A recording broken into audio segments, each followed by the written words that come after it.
Nu, un atgriežamies pie ķiveres, tad tas nozīmē, ka ķivere šādi, ja tev ir tāda ķivere kā tev, tad atsevišķi brilles varam parādīt. Varbūt. Tad atsevišķi arī brilles vajag, jo tu teici, ka pēc noteikumiem, lai būtu aizvērtas acis, tā kā nevis aizvērtas. Nu, teiksim, tā mēs varam arī braukt ar atvērtu vizoru, jā, arī bez brīviem. Nu, līdz gadījumam, kad iebrauc kaut ko kukainis, lievais, jā. Un vairāk nebūs jautājums. Instruktors varu braukt ar atvērtu vizoru, vai ne?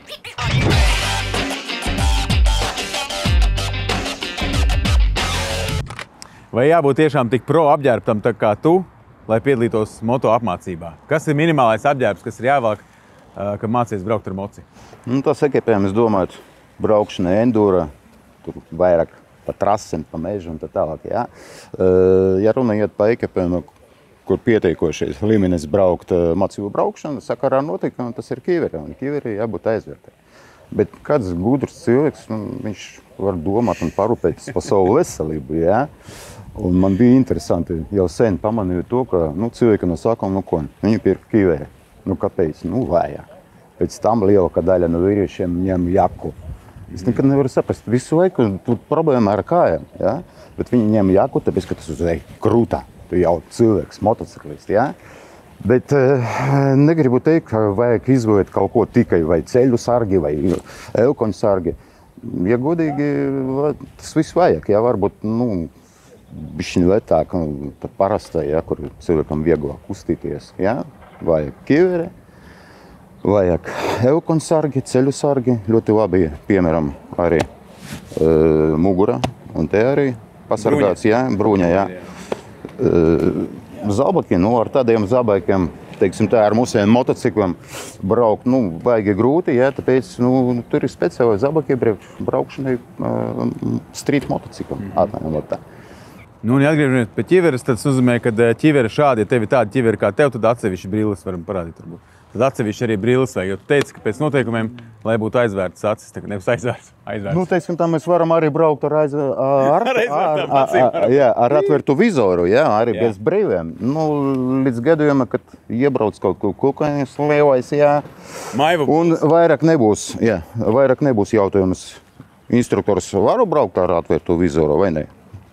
Tātad obligātais minimums ir ķivere, bet normālais minimums tomēr, ka tev būtu apģērba gabali, gan bikses, gan jakas, gan zābaki, gan kaut kāda minimāla bruņa un cimdi, protams, jā, lai tu normāli varētu mācīties braukt ar moci. Teiksim tā. Skaidrs. Un ļoti labi, ka tas būs savs ekipējums, ne ekipējums kopējā lietošana no instruktora, jā. Ja jums, piemēram, patīk vilkt tas ķivere pēc kāda cilvēka, kur tur viss mitrums un tā tālāk, varam piedāvāt. Labāk, teiksim, pirkt savu. Katram savu. Jā, tieši tā. Labi, jā. Ejot dziļāk pro līmenī, ekipējums, enduro ekipējums, cik tāds vispār maksā un cik nozīmīgs viņš vispār ir un no kā viņš sastāv? Tas ir amatora līmenis. Jā, pro līmenis tur vēl stiprāk, grūtāk, tā tālāk. Ieguldījumiem, pa kādiem naudiem var būt iet runa, ja tas ir ieguldījumi tev veselībā, jā? Ja cilvēks jau kaut ko pabrauc, viņš skaidrs arī kāds ekipējums viņam vajag. Ne tikai vai viņš pasargā, jā, vai viņš var viegli kustieties, piemēram, jā, vai netraucē tā mugursoma, piemēram, arī, jā, viņi tur viss būs piestiprināts, jā. Tas arī palielina, drošības līmenis, jā. Tu var paņemt tur, nezinu, tur no armijā, kad sesto bruņuvesti, jā, bet tu nevari tur kustieties, jā. Apvienot tā lieta. Par zābakiem gan runāt, šie nedaudz ierobežo kustību, tā ir? Principā, jā, ņemot vērā, ka tu enduro brauc visu laiku, tā saucamā X pozīcija, jā. X pozīcija, tu tur ar kājām to motociklu, jā, seidi ir ļoti rēti, tad, principā, viņi ļoti labi strādā, jā. Šita daļa ir iztīrīta, ar šo daļu mēs turam moci, jā. Tālāk ejam ceļu sargi, bikses. Bikses, tur arī svarīgi, rekur. Bikses turpina tie zābaki, viņi arī neslīp un tā tālāk. Arī svaru ņemot vērā kaut kā arī kustīties, jā. Izrādās, ka apakšvederēs jau tīpaši kaut kādu. Mēs gan tev neliksim izģērbties šobrīd. Zeku bikses visai daļai, jā. Zeku bikses arī speciāls, viņš sakonstruēja tā, vai turēt tur kāju iekšā, jā, pareizi. Un nodrošināt, tas vietas, kur vairāk iespēja bojāt, jā. Un arī ražotāji, piemēram, gairne, Nu, tas nebūs reklāmā, jā. Nu, tas arī ne tikai mans viedoklis, tas Gairne 12, atvainojos. Tas viens no, teiksim, labākajiem ražotājiem, labākajiem modeļiem. Jā, un viņi paši arī konstruēja tas zeķes, jā, priekš tām zobakļiem. Jā, kāpēc līdz šim viņi iet? Tāpēc, ka te atrodas ceļu sargs, jā, man patīk ražotājas slīds, vai viņš neslīd, jā, un tas audums var izvest no ķermeņa to visu mitrumu, jā, palīdzēt. Nu, te biksīties, nu, viņi te pasargā tikai no saniem, jā, kaut to tā. Nu. Tālāk jaka. Jā, zem jakas ir bruņa vai bruņa ir iestrādāta? Zem jakas ir bruņa atsevišķi, jā, kāpēc? Tāpēc, ka, piemēram, 30 grādi, nu, jaka točna, nu, plus, jā, ar jaku točnu negribas braukt, jā. Ir tur dažādi varianti, kā džersi pa virs un tā tālāk, jā. Un, ja kas, jaka ir dažādi arī varianti, jā, var vetākais variants cilvēks paņem, nu, ap 50 eiro, jā, tur plasmas, visas lietas, jā, viņam pasargā, nu, bet viņam ir grūti kustība, jā. Šitie jaka te ir speciālais, ka viņš tur saucas 3D materiāls jaukam, viņš miksts, bet jā, noteikti, kad sitiens, jā, viņš uzreiz ciets, jā. Jā, dārgāk, bet vieglā kustība, jā, arī palielinājuma un drošumu. Nu, zem, vesti logiski atkal, nu, labi. No parasta sporta veikalā, jā, jūs varat tur 2 reizes vairāk samaksāt motoveikalā, atvainojos veči, jā.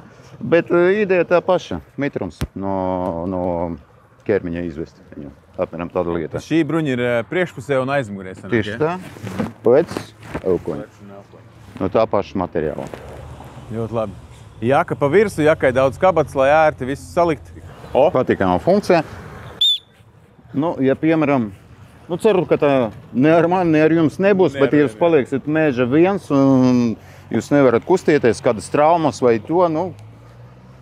Un mežā arī vajag saprast, tur ar mobilo sakaru ir daudz vietas, kur, piemēram, nav signāla, ja? Nu, varbūt kāds jums palīdz, teiksim, tāda lieta, ja? Vēl ko, tai somai, ja? Nu, tur daudz ko nav pa lielu, ja? Tas saucamais rehidrators, ja? Te atrodas, varam paņemt se ūdeni, bišķiņ, ja?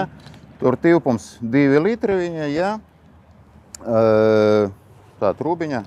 Un tā krūtā paņem, padzert ūdenī, ja? Skatos folieris uzmē, lai viņš neuzkarstu vai arī pretēji pārāk neatzist. Tieši tā, bet vajag arī saprast cilvēkam, ja tu pat daudz dzer ūdeni, tev gribas, jā, tas nozīmē, ka tu brauksi, tev tur vedera pilnais peldbaseins, jā? Tāpēc pirms braukšanai es pats, piemēram, lietoju rehidrators, jā? Un tāpat parasta braukšana, tas kaut kur 2 litri gribas dzert, jā? Ar rehidratoru man pietiek 0,5. Teiksim tā, vai atdzerties. Nu, tālāk, nu, tas ir svarīga lieta, jā. Trose, ja to meža kaut kur notiek, jā. Gribu pievērst uzmanību, jā. Tas ir cimdis no viena no labākajiem ražotājiem, jā. Kādai te ir aizsargi, jā. Kadreiz cilvēki domā, ka tev ir cimdus ar mirvaņu galvam. Reāli. Nu, varbūt izskatās skaisti, jā, varbūt kautiņā arī palīdz. Bet reāli ir braukt ar tādiem cimdiem, nu, mans viedoklis nav droši, jā. Kāds ir plus tev tas saucamai nanogrip tekstils, jā. Tu varbūt būs slapjas rokas vai ko vai kā, viņa vienalga neslīt, viņi turēs uz rokas, jā, un logiski tas nozīmē, ka tu vari turēt stūri, jā. Nu, tas ir būtiski, jā. Teiksim tā.